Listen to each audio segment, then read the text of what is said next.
Freemasons Hall, 60 Great Queen Street, London. Dear friends, it felt only fitting to write you all a letter by way of an introduction to this evening. For we are here in the aptly named Grand Temple to celebrate the humble letter in all its multifaceted and many-splendid glory. Letters cast powerful spells. Like all things containing words, they possess magic qualities, and they allow you to time travel to otherwise inaccessible places. They can even change who you are by making you see, feel, and hear the world in new ways. It was Catherine Mansfield who once wrote, "This is not a letter, but my arms around you for a brief moment." What a beautiful and poetic way to describe the way a letter links two people. One of life's eternal paradoxes is that you are always alone, but you are also never alone. The act of letter writing is typically a solitary one, but it is also one of the ways we make connections with other people. And this is what Letters Live is really about, our shared humanity. For those of you who have been before to a Letters Live, welcome back, and thank you very much for returning. To those for whom it is a new experience, we all sincerely hope you have a wonderful, wonderful evening. Lots of love from Jamie and everyone in the Letters Live family. Thank you.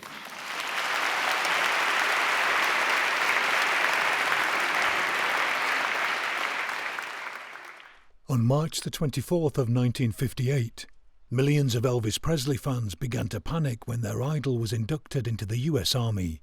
Many hundreds of letters soon reached the White House, including this one, read by Olivia Colman on the 3rd of April 2015.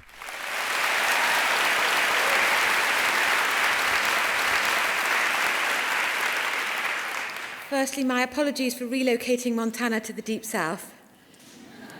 But I don't know what a Montana accent is.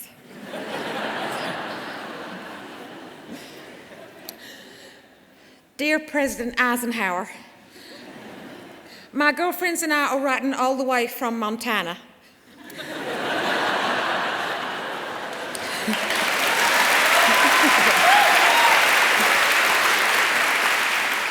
You're very kind. We think it's bad enough to send Elvis Presley in the army, but if you cut his sideburns off, we will just die. You don't know how we feel about him. I really don't see why you have to send him in the army at all, but we beg you, please, please, don't give him a GI haircut. Oh, please, please don't. If you do, we'll just about die. Elvis Presley lovers, Linda Kelly, Sherry Bain, Mickey Matson. Presley, Presley is our cry, Presley.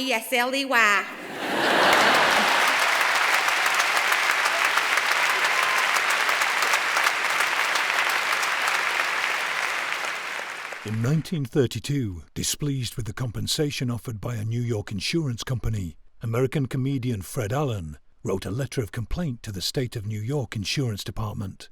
On March the 15th, 2016, it was read by Jude Law.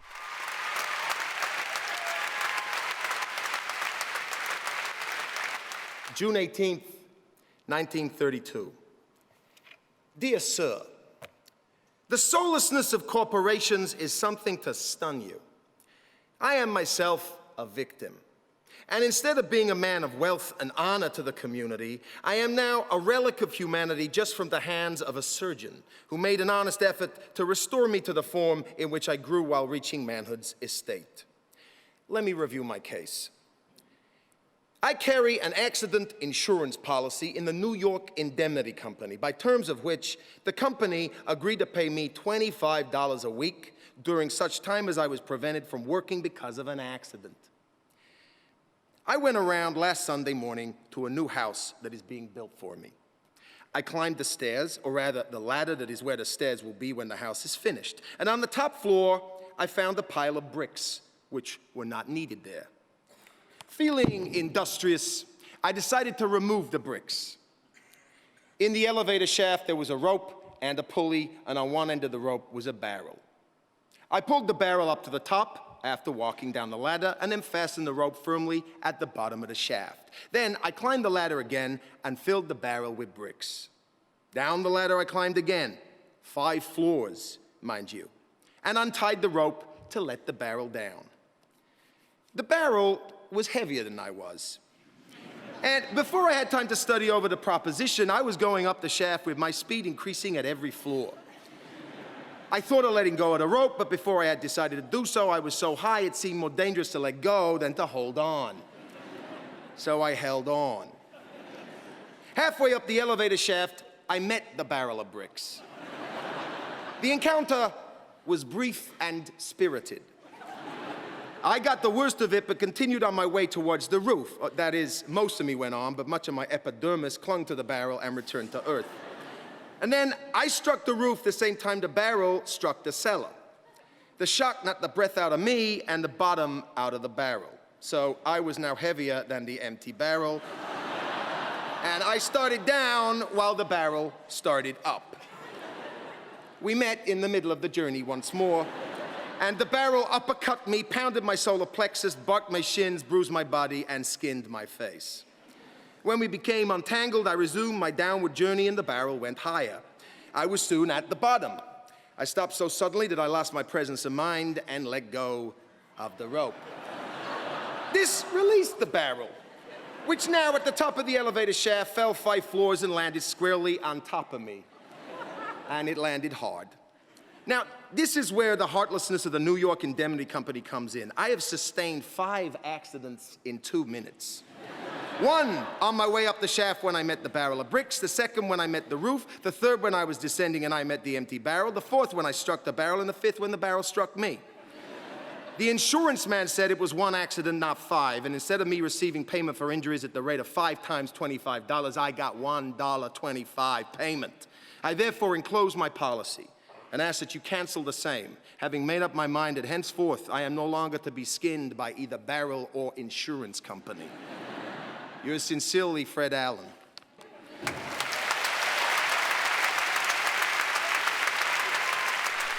In 1964, discombobulated by a recent move to California, Elizabeth Taylor's beloved cat Cassius went missing, never to return. Sometime after his disappearance, Taylor wrote him a letter. On March the 12th, 2016, it was read by Caroline Flack.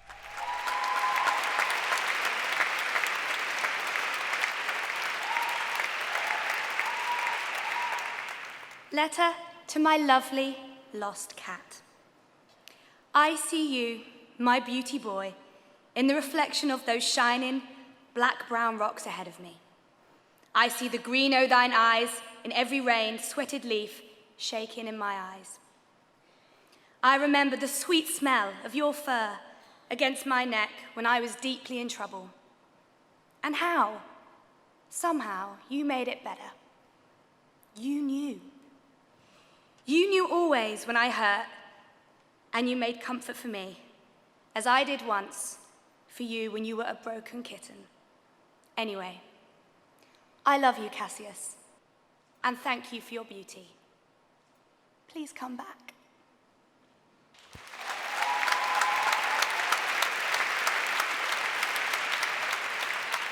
In 1945, aged 17, Maya Angelou gave birth to her only son. She then raised him on her own and became an award-winning author, poet, educator, and activist. In 2006, she wrote a letter of advice to her younger self. 10 years later, on October the 4th, 2016, that letter was read by Noma Dumazwini.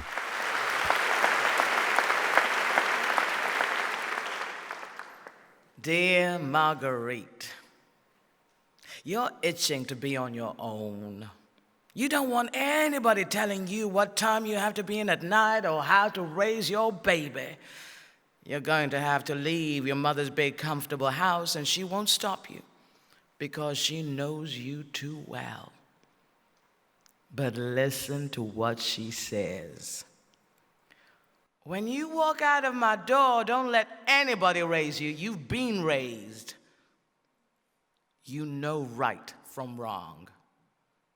In every relationship you make, you'll have to show readiness to adjust and make adaptations. Remember, you can always come home. You will go home again when the world knocks you down, or when you fall down in full view of the world, but only for 2 or 3 weeks at a time. Your mother will pamper you and feed you your favorite meal of red beans and rice. You'll make a practice of going home so she can liberate you again. One of the greatest gifts, along with nurturing your courage, that she will give you. Be courageous, but not foolhardy. Walk proud as you are, Maya.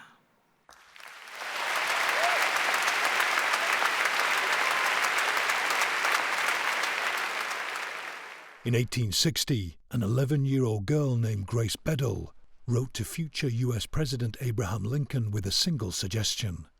To her amazement, Lincoln not only replied but took her advice on board. On April 4, 2015, this charming exchange was read by Louise Brealey and Tom Hiddleston.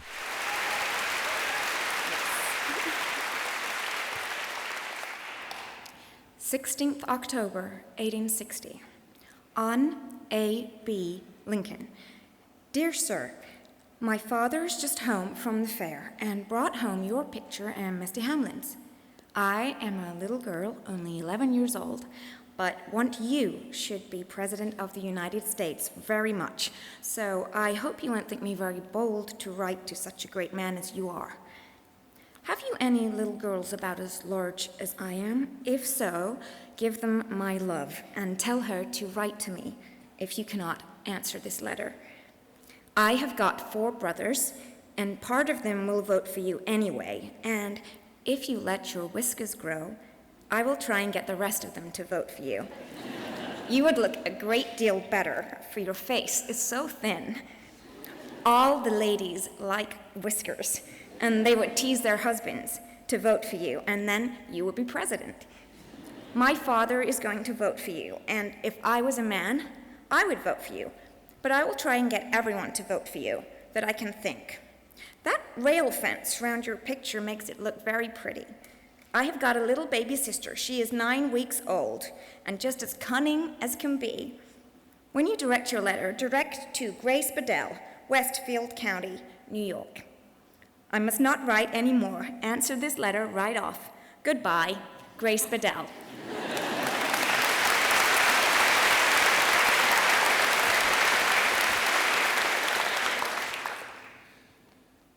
Springfield, Illinois, October 19, 1860. Miss Grace Bedell. My dear little miss, your very agreeable letter of the 15th is received. I regret the necessity of saying I have no daughters. I have 3 sons, one 17, one 9, and one 7 years of age. They, with their mother, constitute my whole family. As to the whiskers, having never worn any, do not think people will call it a piece of silly affectation if I were to begin it now.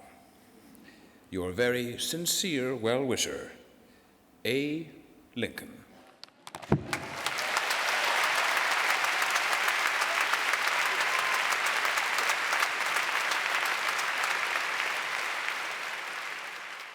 One afternoon in 1960, novelist John Cheever reluctantly agreed to look after an old friend's balding cat, but they didn't get on. So much so that Cheever's friendship with its previous owner soon deteriorated. The rift finally healed in 1963 when Cheever sent a letter. On March the 12th, 2016, it was read by Sanjeev Bhaskar.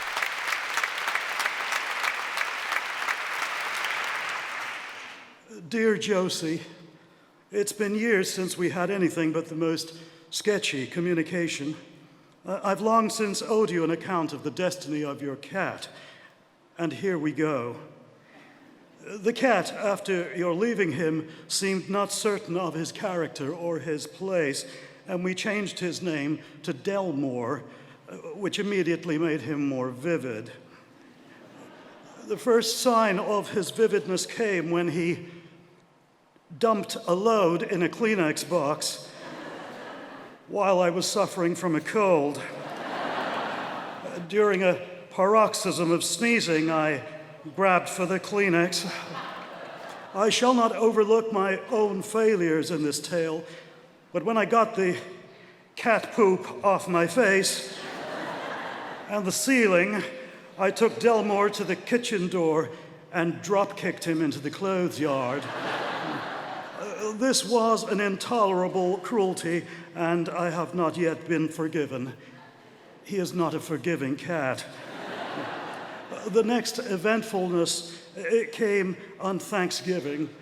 When the family had gathered for dinner and I was about to carve the turkey, there came a strangling noise from the bathroom. I found Delmore sitting in the toilet, neck deep in cold water. I got him out and dried him with towels, but there was no forgiveness. Shortly after Christmas, a Hollywood writer and his wife came to lunch. My usual salutation to Delmore is, "Up yours." And when the lady heard me say this, she scorned me and gathered Delmore to her breasts.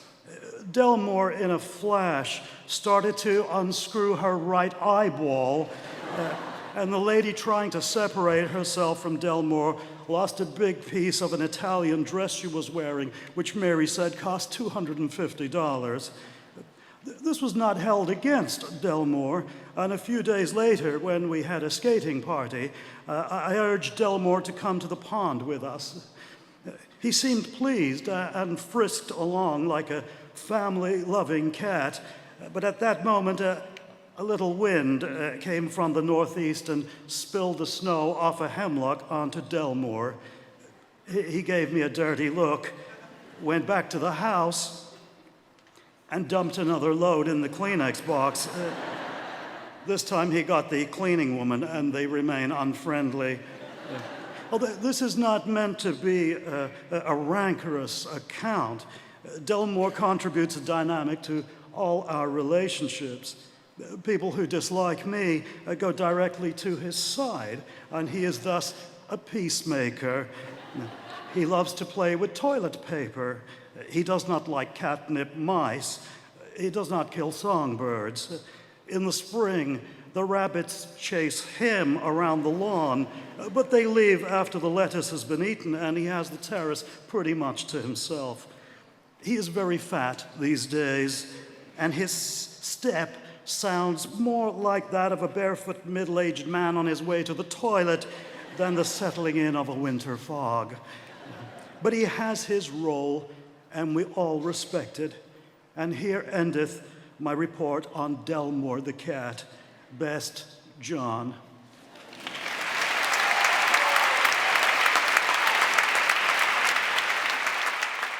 At the turn of the 20th century, desperate for women to be granted the same rights as men, a group of frustrated activists began to protest aggressively in an effort to be heard. On February the 26th, 1913, a letter appeared in the Daily Telegraph, written by a suffragette named Bertha Brewster. On March the 12th, 2016, it was read by Carey Mulligan.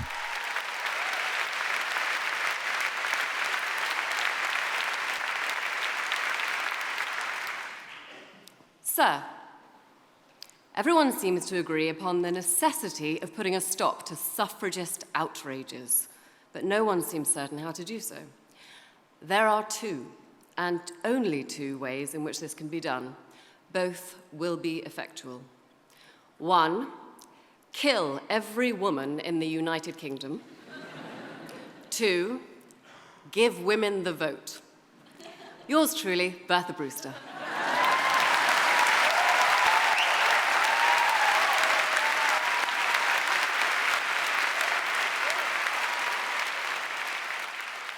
In 1864, a former slave named Jordan Anderson received a letter from the man who used to own him.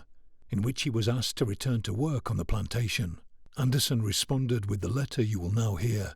Jordan Anderson never returned to Big Spring, Tennessee. He passed away in 1907, aged 81, and is buried alongside his wife and 11 children.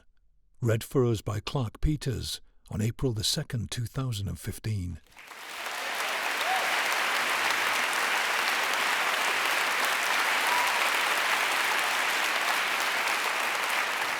Dayton, Ohio, August 7th, 1865.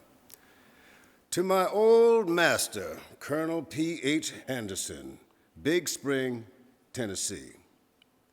Sir, I got your letter and was glad to find that you had not forgotten Jordan and that you wanted me to come back and live with you again, promising to do better for me than anybody else can. I have often felt uneasy about you. I thought the Yankees would have hung you before long for harboring the Rebs they found in your house. I suppose they never heard about you going to Colonel Martin to kill the Union soldier that was left by his company in their stable. Although you shot at me twice before I left you, I did not want to hear of your being hurt, and am glad you are still living. It would do me good to go back to the dear old home again and see Miss Mary and Miss Martha and Alan and Esther, Green and Lee. Give my love to them all and tell them I hope to meet them in a better world, if not in this. I would have gone back to see you all when I was working in the Nashville hospital, but one of the neighbors told me that Henry intended to shoot me if he ever got the chance. I want to know particularly, what is the good chance you propose to give me? I'm doing tolerably well here. I get $25 a month with victuals and clothing, have a comfortable home for Mandy. The folks call her Mrs. Anderson. And the children, Millie, Jane, and Grundy, they go to school and are learning well. The teacher says Grundy has a head for a preacher. They go to Sunday school, and Mandy and me attend church regularly. We are treated kindly. Sometimes I overhear others saying, them colored people were slaves down in Tennessee. The children feel hurt when they hear such remarks. But I tell them it was no disgrace in Tennessee to belong to Colonel Anderson. Many darkies would have been proud, as I used to be, to call you master.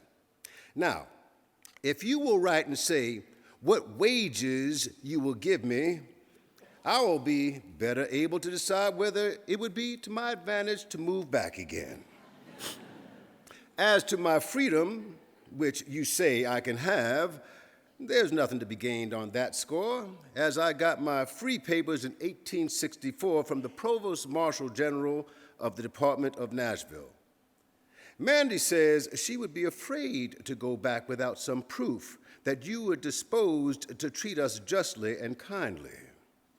And we have concluded to test your sincerity by asking you to send us our wages for the time we served you.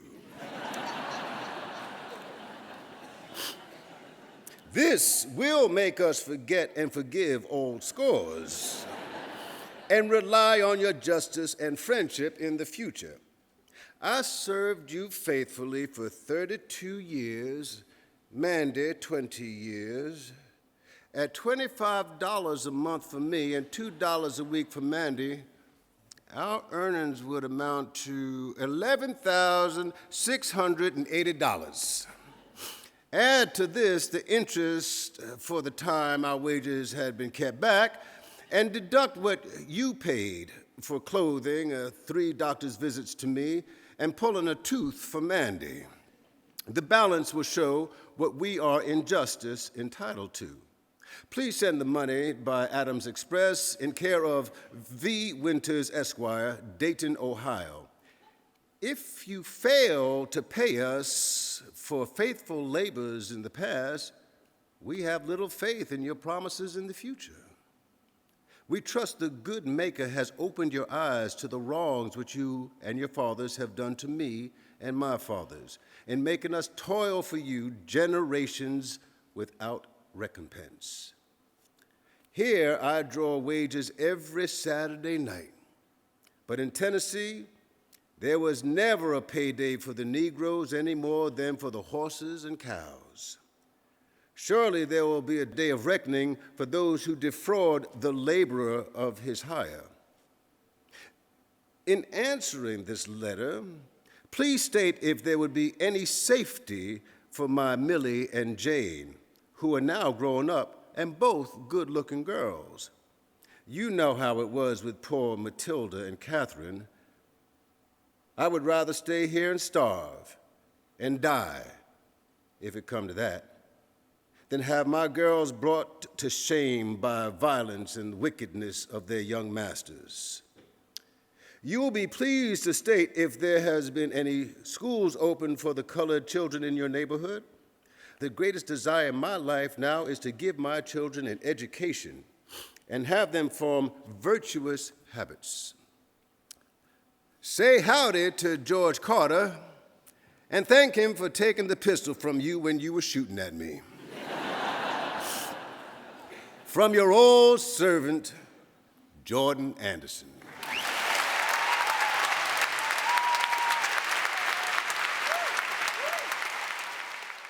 In 1996, Nick Cave found himself nominated for an MTV Award in the category of Best Male Artist. This development left Cave feeling distinctly uncomfortable and led to him writing a letter that was read by Kylie Minogue on April 4th, 2015.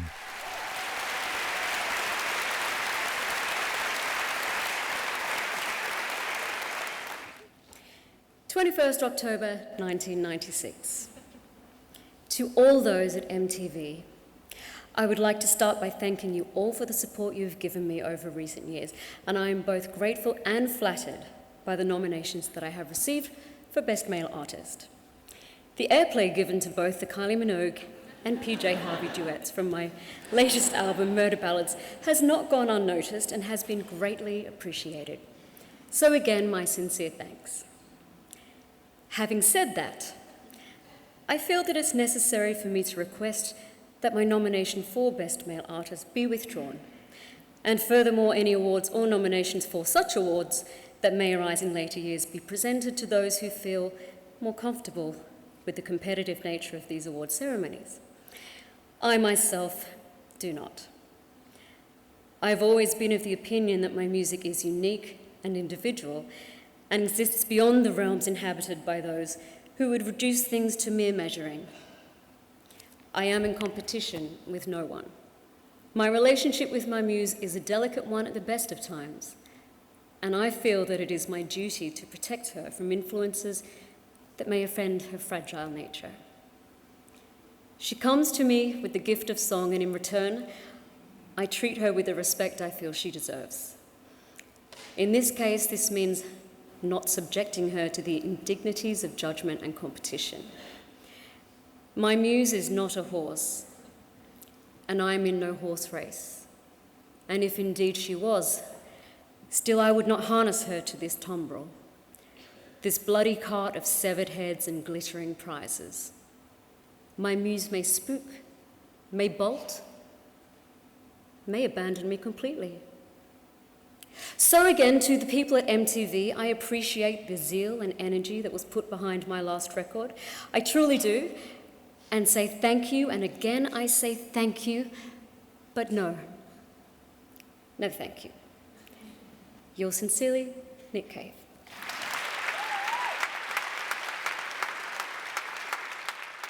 In 1982, Mary Grant, a feisty resident of a County Down care home, received an unexpected birthday gift from a well-wisher. She responded with a letter of thanks, which, to the delight of all in attendance, was read by Miriam Margolyes on March the 14th, 2016. Crawfordsburn Old People's Home, Crawfordsburn, County Down. Mr. A. Walker, Rank Xerox Limited, Ulster Bank House, Great Victoria Street, Belfast 2. 6 August 1982. Dear Mr. Walker, I want to thank you for the lovely transistor radio you and your district so kindly sent me for my birthday. It is all the more wonderful that an absolute stranger like yourself remembers old people like me. I'm 97 years of age, and I've been at the home for the last 26 years. We are treated very kindly, but the lonely hours are very hard to bear. My roommate, Maggie Cook, has had her own radio for as long as I've known her. She listens to it all the time, though usually with an earplug, or with the volume so low I can't hear it. For some reason, she's never wanted to share it. Last Sunday morning, while listening to her morning gospel programs, she accidentally knocked her radio off its shelf. It smashed into many pieces and caused her to cry. It was so sad. Fortunately, I had my new radio. Knowing this, Maggie asked if she could listen to mine. I told her to fuck off.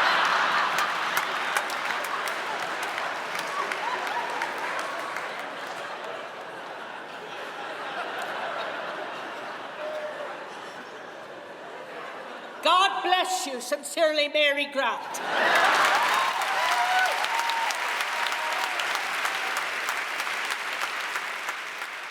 In 1934, New York copywriter Robert Pirosh quit his job, headed for Hollywood, and sent this letter to every movie executive he could locate. He soon landed a job with MGM and went on to win an Oscar for Best Original Screenplay. On April 4th, 2015, the letter was read by Benedict Cumberbatch. Dear sir, I like words. I like fat, buttery words such as ooze, turpitude, gluttonous, toady. I like solemn, angular, creaky words such as straight-laced, cantankerous, pecunious, valedictory. I like spurious, black-as-white words such as mortician, liquidate, tonsorial, demimonde. I like suave V words such as Svengali, svelte, bravura, verve. I like crunchy, brittle, crackly words such as splinter, grapple, jostle, crusty. I like sullen, crabbed, scowling words such as skulk, glower, scabby, churl. I like, oh heavens, my gracious, land's sake words such as tricksy, tucker, genteel, horrid. I like wormy, squirmy, mealy words such as crawl, blubber, squeal, drip. I like sneakily chuckling words such as cowlick, gurgle, burble, and burp. I like the word screenwriter better than copywriter. So I decided to quit my job in New York in an advertising agency and try my luck in Hollywood. Before taking the plunge, I went to Europe for a year of study, contemplation, and horsing around. I've just returned, and I still like words. May I have a few with you? Robert Pirosh.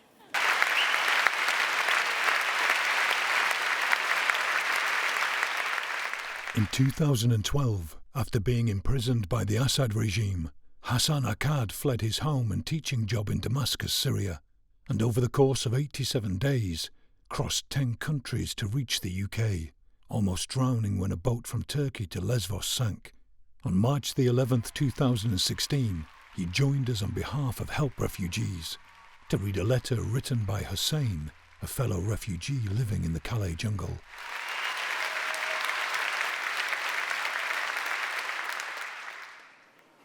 Dear people of Europe, children, women, fathers, and brothers just want to live. Now they're fleeing from their home and countries. You call them refugees. They are humiliated in Europe. Children, instead of drawing sweet childhood memories, are drawing the cold of winter, lack of water and food, disease, and standing in the camp's long queues.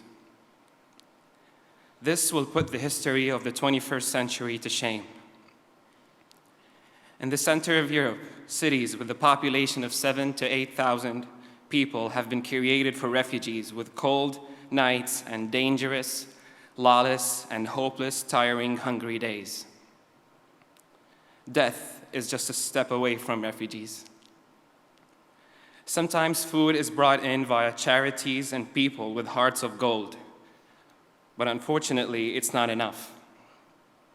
Sleeping in tents while shivering from cold and nightmares of homes on fire and death. Fear of radical extremists and fights and tear gas thrown by the police into the camp's locations and tents. Dear kind people of Europe and UK, I don't believe that in the heart of Europe, center of technology and civilization, you don't know that such a place exists. History will judge all of us according to our actions. This will stain the heart of history and humanity, and it can never be removed. Dear people of UK and France, please open the doors to us refugees and save us. We're not terrorists. We're not soldiers. We're not politicians. We're just ordinary people in pursuit of our peaceful life. I only want to live. Death is following me like my shadow in the hellish jungle of hopes. Please open your hearts and borders to us and end the war. I would like to also add a few words and say thank you for everyone who has donated money to help your brothers and sisters who are stranded at the borders. And thank you for everyone who has volunteered and been to the Greek islands and the borders at Macedonia and Greece and Kylie. Thank you for all the support. And thank you for opening your hearts and homes to us. Thank you.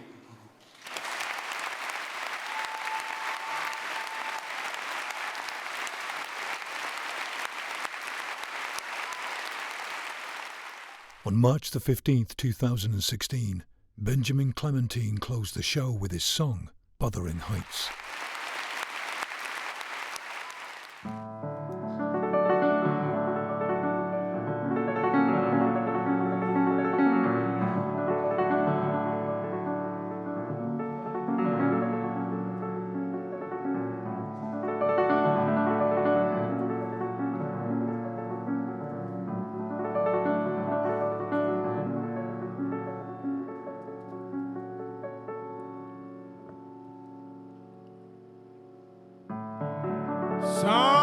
Somewhere beyond the iron fence lays the good hearts of all men. Due to nature's buffering hearts, a man must show no glimpse of gain or fright. They say you must become an animal for the animal to protect us, the good animal. And so we go to war.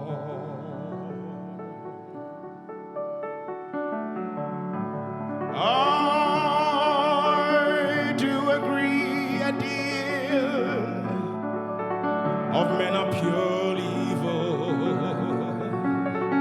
but whereas some are born with a spoon in your mouth, others are nurtured with a sword in their hands. They say you must become an animal for the animal to protect us, the good animal. And so we go to war. But I believe in a little bit of my young years of tasting fruits of fear, in the depths of my sorrow,